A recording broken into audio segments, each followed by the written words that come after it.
కుట్రలతో రాష్ట్రాన్ని సర్వనాశనం చేస్తుండటం కళ్ళారా మనం అందరం కూడా చూస్తున్నాం. ఎంత దారుణం అంటే ఒక మహిళ హోంమంత్రిగా ఉండి కూడా మహిళలకి రక్షణ కల్పించలేని దౌర్భాగ్య స్థితిలో ఉంది అంటే సిగ్గుపడాలి. ఆ పదవికి రాజీనామా చేసి ఎవరైతే సక్రమంగా పనిచేయగలరో వాళ్ళని ఆ ప్లేస్ లో పెట్టించే విధంగా చూసుకోవాలి.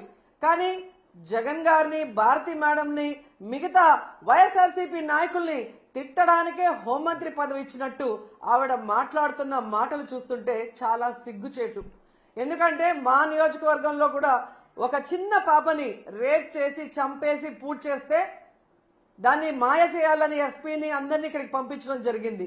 గ్రామస్తులంతా తిరగబడితే ఆ రోజు మేమంతా కూడా వెళ్లిన సందర్భం మీరు చూశారు.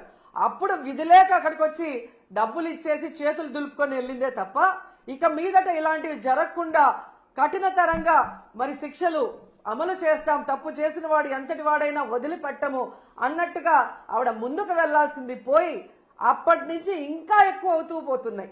ఈరోజు అనంతపురం విషయం చూస్తే ప్రతి ఒక్కరికి కూడా హృదయం ద్రవించిపోతుంది.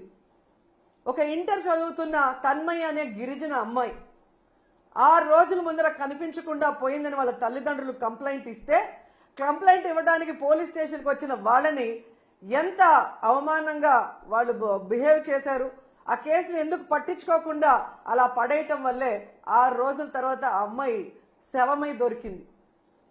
అలాగే మీరు చూస్తే పరిటాల సునీత గారి ఒక మహిళ, ఆవిడ నియోజకవర్గంలో ఒక మైనర్ బాలికని 14 మంది తెలుగుదేశం పార్టీ వాళ్ళు కంటిన్యూస్ గా రేప్ చేసుకుంటూ ఉంటే సాక్షి టీవీ, సాక్షి ఛానల్ దాన్ని బయట పెట్టింది.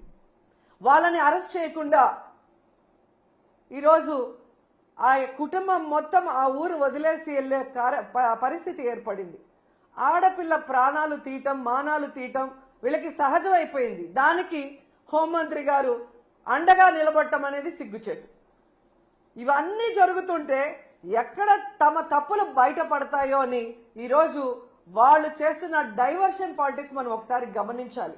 ఎందుకంటే ఇదే పవన్ కళ్యాణ్ గారు అధికారంలో రావటానికి ముందు మహిళలకి నేను అండగా ఉంటాను, మహిళలకి ఇబ్బందికరమైన ఏవి చేసినా ప్రభుత్వాన్ని నిలదీస్తాను, తప్పు చేసిన వారిని శిక్షిస్తానని మాట్లాడిన పవన్ కళ్యాణ్ గారు ఈ రాష్ట్రంలో ఎక్కడ మహిళలకు అన్యాయం జరిగినా ఈ రోజుటి వరకు నోరు తెరవలేదు.